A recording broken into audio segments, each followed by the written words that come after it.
6h, il faut que je me lève, il faut que je me casse. Ouais, parce qu'en gros, hier, je suis parti me coucher ici, là. Alors, c'est très joli. Et là, c'est un camping derrière. C'est complètement interdit de dormir ici. C'est interdit de dormir en tente sur le camping. Et c'est 40 balles l'emplacement. Et j'ai pas le choix hier parce que il était super tard quand j'ai repris la moto parce que j'ai dû attendre pour mon linge. Je suis parti chercher le pneu là. C'est joli là. Bon allez, en gros là faut que je décolle quoi. Je sais même pas si j'ai le temps de prendre un café parce qu'il y a le gars pour le pneu avant qui m'attend là. Et il est à Sydney. Et c'est à 2h30 et puis il veut que je vienne le chercher ce matin. Je sais pas comment ma tante a tenu hier. En tout cas ce matin elle a fait une gueule un peu bizarre. J'ai tout mis dans la tente hier, j'ai mis le pneu, j'ai mis les sacs. J'ai mis du plein de poids sur le côté là et ici ça tapait fort. Voilà, deuxième pneu. J'ai payé 50 et 70, donc 120$ pour deux pneus. Un pneu ça coûte 200, 250 environ.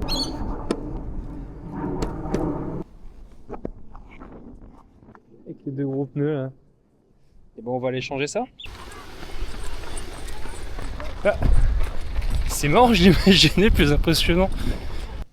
Et voilà, je me trouve devant l'Opéra de Sydney. C'est très joli.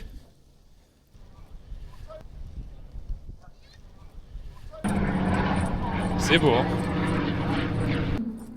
Par rapport à la popularité de ce bâtiment, je suis impressionné par le peu de monde qu'il y a autour.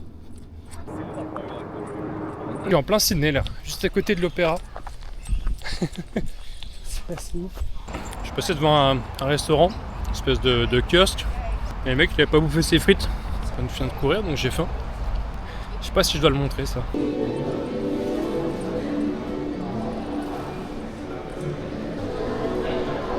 On est dans le métro là. C'est pas le métro parisien là. C'est ouf. Non, c'est un grand moment. Je vais jeter mes bouchons d'oreille que j'utilise depuis 2-3 semaines. Logiquement ils sont de cette couleur là. Bonjour et bienvenue chez Lenny Tires. La dernière fois nous avons vu que le changement du pneu avant. Aujourd'hui nous allons répéter ces mêmes procédés en ajoutant le pneu arrière. Allez, c'est parti. Dans un premier temps, il faut d'abord mettre la moto sur une roue. J'ai mis un gros rondin de bois de 56 kg sous la moto. Je vais ajouter un caillou, basculer la moto, placer le caillou sous le sabot et espérer que ça tienne. Déjà une première erreur, j'aurais dû d'abord dévisser l'axe de la roue arrière. Il y en a un qui a serré aussi fort qu'il était bête. Ah. Hop, hop, hop. On la clé de 19. Hop. On récupère le truc qui tombe toujours par terre. Il y a plein de merde dessus à chaque fois. Et voilà. Alors, chassons l'air au pneu. Ce petit outil pour enlever la valve. Attention. On peut sauter sur le pneu pour le détalonner. Très important de faire ça en claquette. Hein. Voilà. Et voilà. Donc là, le pneu, je l'ai sorti de ce côté-là. Je vais chercher la petite valve.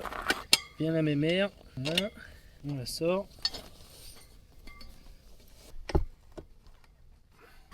Allez, je vous montre. Là, comme ça. Un bon coup de genou. Bon, là, c'est pas facile avec la caméra.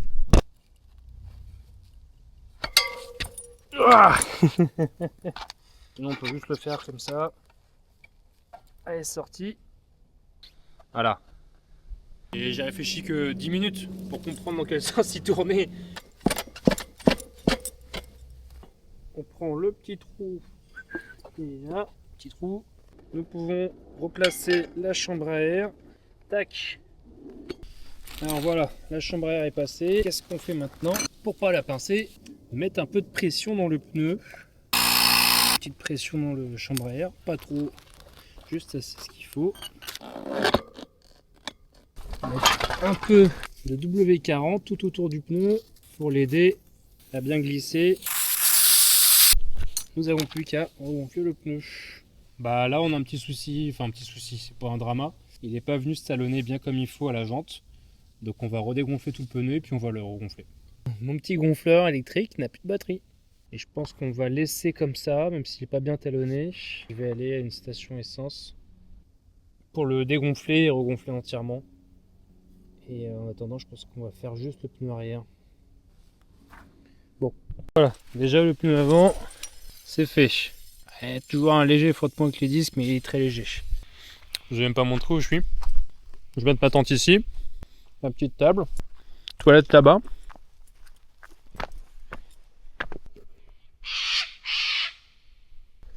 Voilà, donc c'est plutôt sympa.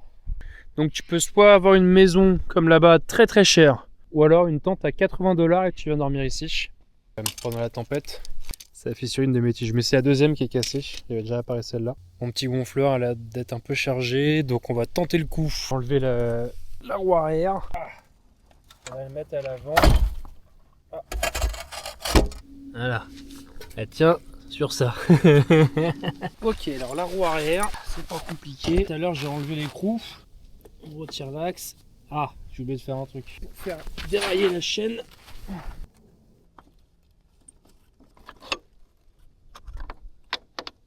Hop, on tient la courroie parce qu'elle va vouloir partir. Voilà, en douceur. Pardon, vous êtes un peu loin. Je vous remontre pas, c'est le même principe. Bon bah j'ai pas réussi. Ouais, j'ai pincé la chambre à air du pneu arrière. Le pneu c'est un 120 et celui que j'avais avant c'était un 130. Il est vachement plus étroit. Et puis avec la nuit qui est arrivée, je me suis précipité, ça se fait en délicatesse un pneu. Et là j'ai pas été délicat avec lui. Il me l'a pas pardonné. En drama, je vais finir demain matin tranquillement. Moi, j'ai arrangé un peu les outils. Tout est là-dessous là. Et là c'est mon gros bordel de pneus. Donc j'ai quand même juste remis la chambre à air déjà en place. Et puis l'autre chambre à air que j'ai crevé, je vais la réparer. Bref, je mets tout ça demain. Ce soir c'est petites saucisses, petit hot dog avec un petit fromage